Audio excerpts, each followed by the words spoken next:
The distress call, the peaceful trading vessel. Starbloom drifted helplessly in the void between star systems. Captain Mira pressed her four-fingered hand against the communication panel, her large eyes filled with desperation. The ship's crystalline hull bore deep scars from the recent attack. "Send the distress signal on all frequencies," she ordered her crew. The gentle beings from the planet Kelos had never known true violence before the raiders came.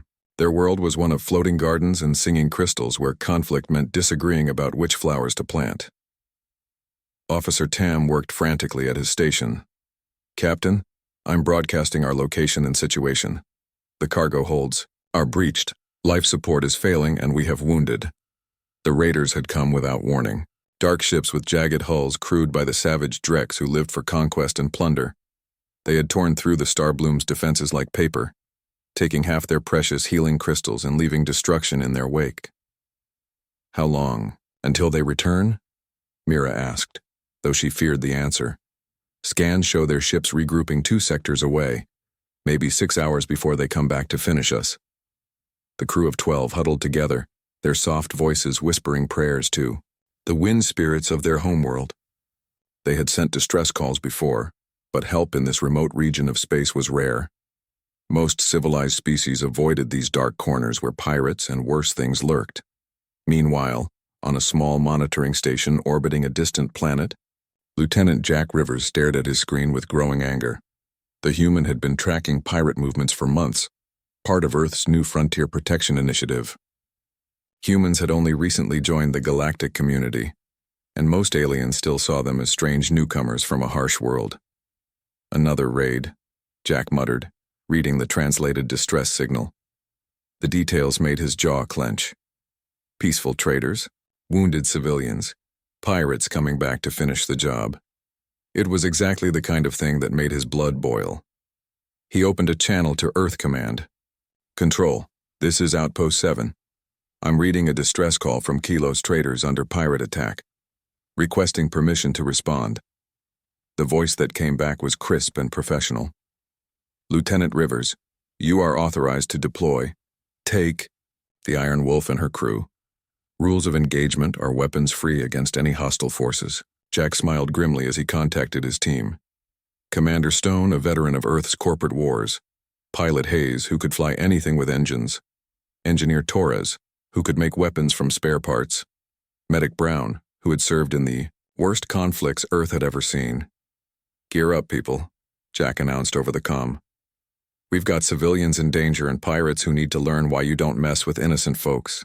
The Iron Wolf was not like other ships in the galaxy. Where most alien vessels were smooth and elegant, the human ship was angular and brutal. Thick armor plated its hull, and weapon ports dotted every surface. It looked exactly like what it was, a predator built for war. As they prepared to jump to hyperspace, Torres ran final checks on their weapons. "All systems green, Commander. Railguns loaded, missile tubes ready, and the new plasma cannons are charged." Commander Stone studied the tactical display. "The pirates think they're coming back to easy prey. They don't know Earth got the message." His voice carried the cold edge of someone who had seen too much violence to ever back down from protecting the innocent. On the Starbloom, Captain Mira watched her crew tend to the wounded. Young Pip, barely old enough for space travel, had been hurt when the cargo bay exploded. Elder Voss, their spiritual leader, used the last of his strength to comfort the others. "Captain," Tam called out, "I'm detecting hyperspace signatures. Multiple contacts approaching fast." Mira's heart sank. The raiders were coming back early. Her people had no weapons worth the name, no armor that could stop military-grade blasters. They were artists and healers, not warriors. "All crew to emergency positions," she ordered, though they all knew it was hopeless. But as the signatures resolved on their sensors, something was different. These ships were unknown designs, and they were broadcasting on human frequencies. "Unknown vessel, this is Commander Stone of the Earthship Iron Wolf. We received your distress call. Hang tight. Help is here." Mira stared at the communication panel in shock. Humans? The strange beings from the violent death world?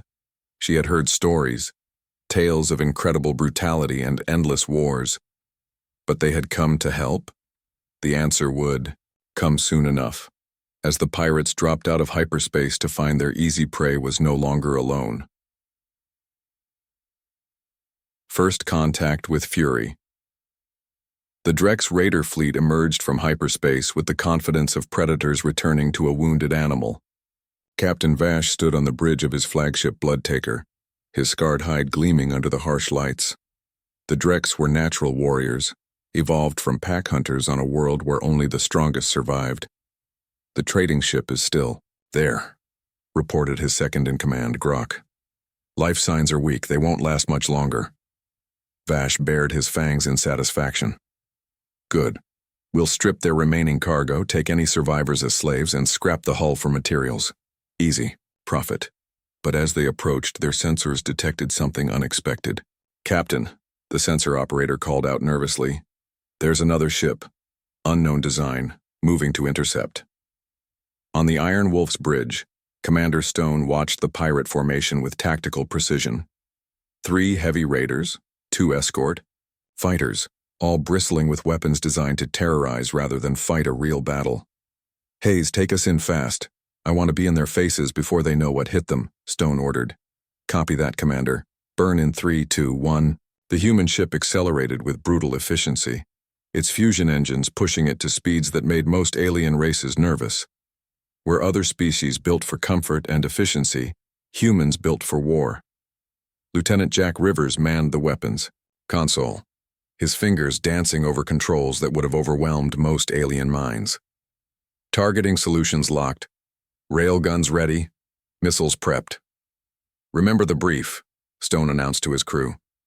"Pirates, slavers, and murderers. No mercy. No quarter. These scum prey on the innocent, and today they learn what happens when Earth gets involved."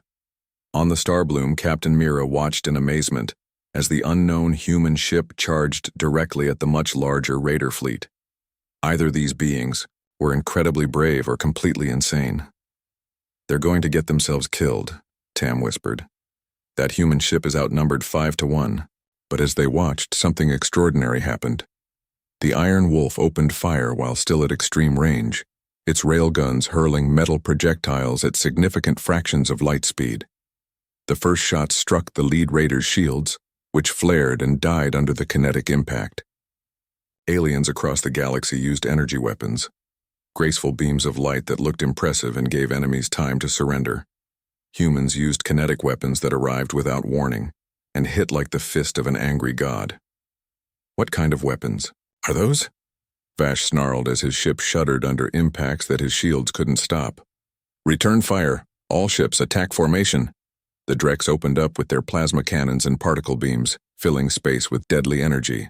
But the human ship moved like nothing they had ever seen, rolling and diving with maneuvers that should have killed any crew from excessive gravity forces. "Humans evolved on a high-gravity world," Engineer Torres explained calmly as he routed more power to the engines. "What feels like dying to them feels like Tuesday to us." The Iron Wolf dove through the enemy formation, its armor absorbing hits that would have crippled other ships. As it passed the first raider, it released a spread of missiles that struck with devastating precision. The raider skullcrusher vanished in a ball of nuclear fire. "Impossible," Vash roared. "One ship cannot do this." But the humans were just getting started. The Iron Wolf spun on its axis and began a second attack run, this time targeting the escort fighters. Rivers switched to the plasma cannons, weapons that Earth had developed from studying captured alien technology and then improved with typical human ruthlessness. The first fighter exploded before its pilot could even scream. On the Starbloom, the rescued crew watched in stunned silence as the human ship tore through their attackers with methodical precision. There was no wasted motion, no dramatic flourishes, just cold professional violence delivered with the efficiency of a species that had turned warfare into an art form. "By the singing crystals," Elder Voss whispered, "they fight like the storm, winds of our homeworld. Terrible and beautiful." Captain Mira found herself both grateful and terrified. The humans had come to save them, but their capacity for destruction was beyond anything she had imagined. How could beings capable of such violence also be protectors? The answer came as Commander Stone opened a channel to the remaining pirates. Drex, vessels, this is Earth Command Ship Iron Wolf. You have attacked peaceful civilians under the protection of the Terran Federation. Surrender immediately or face the consequences. Vash's response was predictable. We do not surrender to Death World. Savages. Stone's reply was delivered in a voice cold as space itself. Then you chose poorly. The storm unleashed. The space around the crippled Starbloom erupted into a battlefield unlike anything the gentle Kalos had ever witnessed. Commander Stone's ultimatum hung in the void for exactly 3 seconds before Captain Vash responded with every weapon his remaining ships possessed. All units focus fire on the human ship, Vash commanded. Kill them before they can. His words were cut short as the Iron Wolf performed a maneuver that defied basic physics as most aliens understood it. The human ship rolled 90 degrees, while simultaneously firing its main engines and maneuvering thrusters, creating a spiral pattern that scattered the incoming plasma fire like rain off a roof. Jesus, they're slow, Pilot Hayes muttered as he pushed the ship through another impossible turn. It's like fighting in slow motion. On Earth, Hayes had flown combat missions through mountain ranges while dodging surface-to-air missiles traveling at hypersonic speeds. These alien pirates moved like they were swimming through honey. The second raider, Painbringer, tried to flank the human ship, but Engineer Torres had anticipated the move. Firing port missile pods, he announced calmly, as if he were ordering coffee instead of unleashing death. A dozen nuclear-tipped missiles streaked toward the Drex vessel. The pirates' point defense systems managed to intercept 8 of them, but 4 got through. The explosion stripped away armor plating and left the ship spinning helplessly, its crew dead or dying from radiation exposure. 2 down, 3, 2, go, Lieutenant Rivers reported, his voice carrying the same professional calm that marked all human military communications. On the Starbloom, the Kelos crew watched in horrified fascination as the humans dismantled their attackers with surgical precision. The remaining raider captain, Grok, who had taken command when Vash's ship was crippled, tried a different approach. Human ship, we can share the salvage. These traders carry valuable crystals. There's profit for both of us. Stone's response came without hesitation. Negative. Earth doesn't negotiate with pirates. What happened next would be talked about in taverns across the galaxy for years to come. The Iron Wolf accelerated directly toward the largest remaining raider, its course suggesting a ramming attack.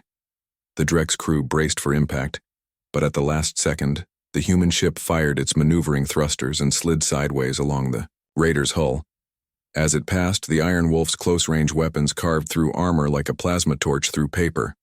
The raider's engine section exploded, leaving the ship drifting and powerless. That's what we call a knife fight pass, Hayes explained to his crew with satisfaction. Used to do that to corporate security ships back during the Mars Rebellion.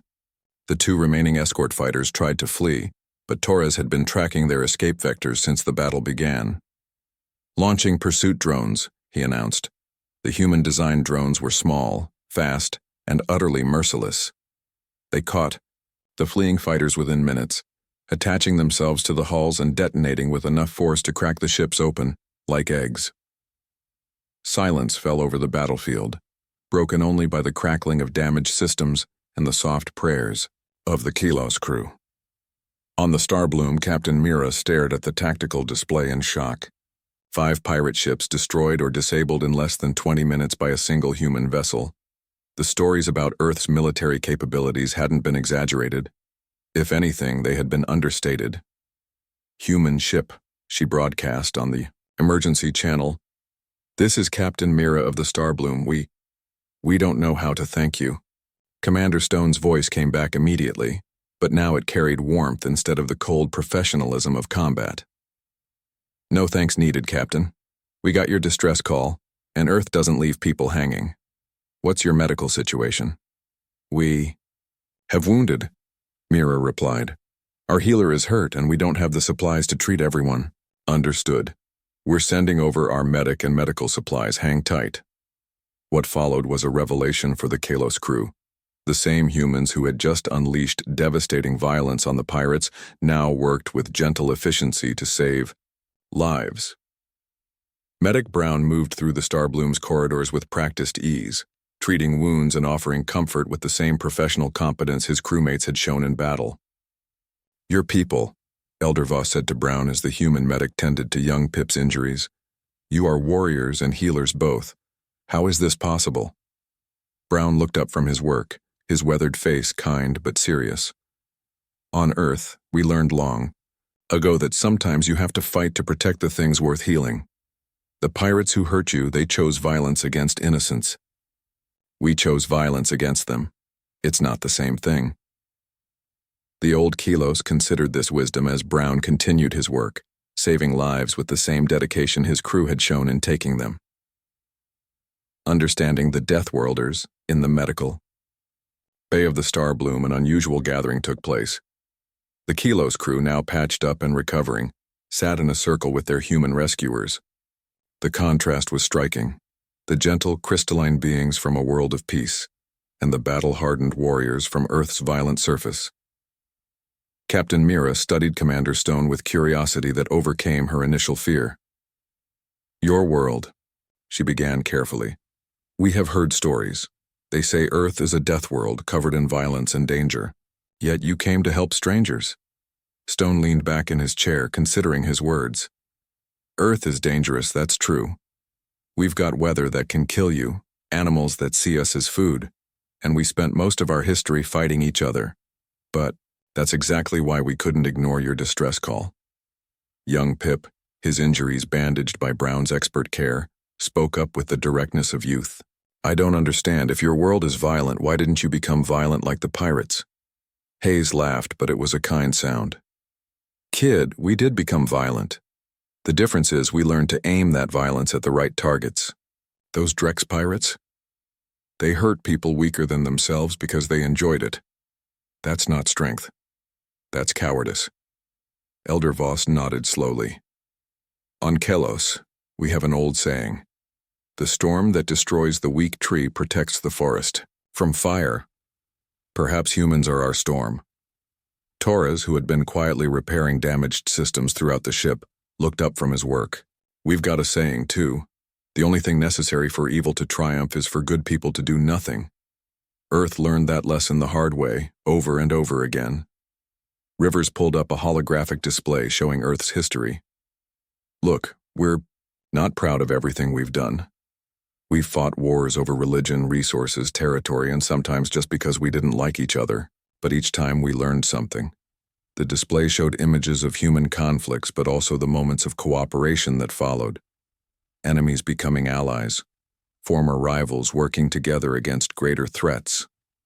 "The thing about coming from a death world," Brown added while checking on another patient, "is that you learn to recognize real threats. Those pirates weren't just taking your cargo. They were going to kill you for fun. That's not something any decent being can tolerate." "Captain," Mira was quiet for a long moment. "In the galactic community, most species see humans as dangerous, unpredictable. There are those who think Earth should be quarantined, kept away from civilized worlds." Stone's expression hardened slightly. "And what do you think now?" "I think," Mira said slowly, "that the galaxy has been looking at this backwards. You're not dangerous to civilization. You're dangerous to those who threaten it. There's a difference." Tam, the Starbloom's communications officer, had been listening intently. "The pirates knew we were helpless. They planned to return and finish us off slowly, for their entertainment. But when they found you here instead, they ran into a brick wall." Hayes finished with satisfaction. "See, most aliens seem to think that being civilized means being passive. Earth learned different. Sometimes being civilized means being willing to fight for civilization itself." Elder Voss raised a trembling hand. "May I ask about your families? Do you have loved ones waiting for you?" The question brought smiles to the human faces. Brown pulled out a small device showing pictures of his children. Torres talked about his wife, who was an engineer on Mars. Rivers mentioned his parents, who ran a farm on Earth's restored surface. "That's another thing about Death Worlders," Stone explained. "We know how precious life is because we've seen how easily it can be lost. Every person we save, every ship we protect, that could be someone's family. That could be our family. Young Pip's eyes were wide with wonder.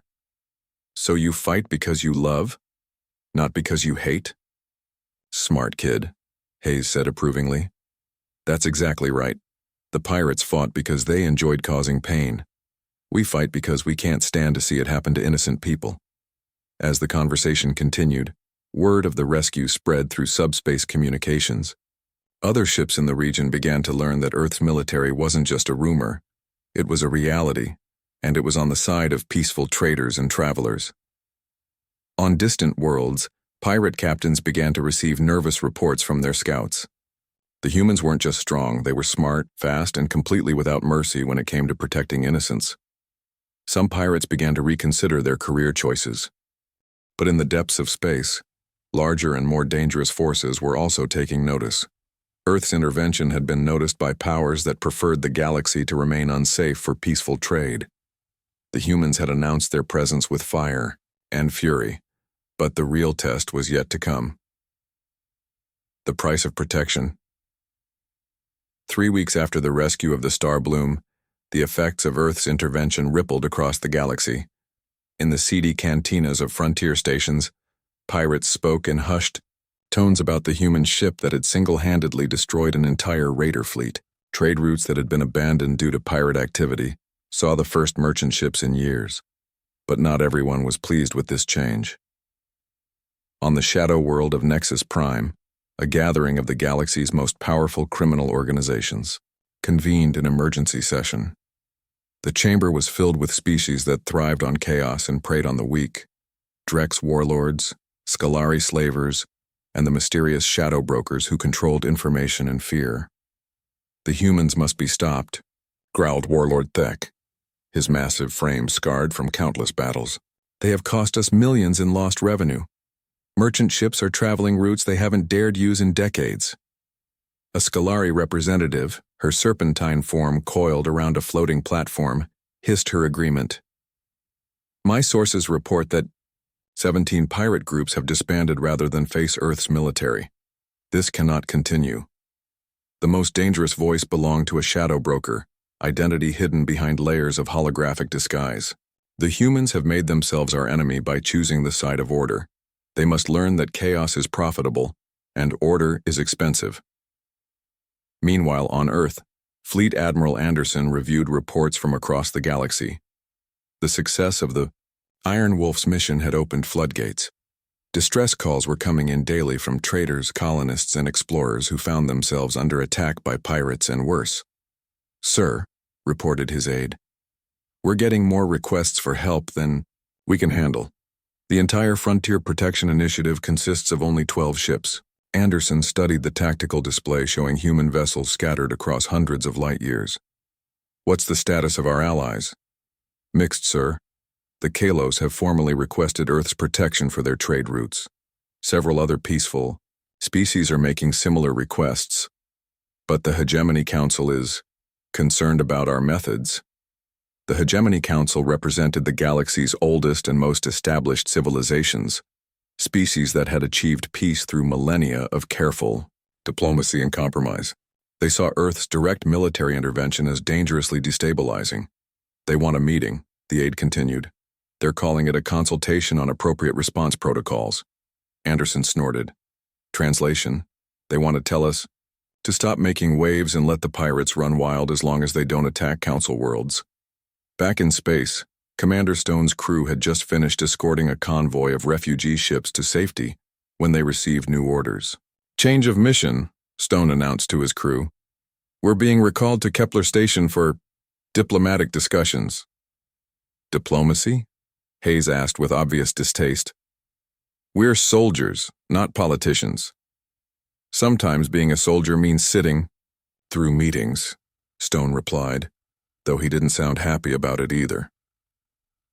At Kepler Station, a massive orbital facility built for diplomatic meetings, representatives from dozens of species gathered.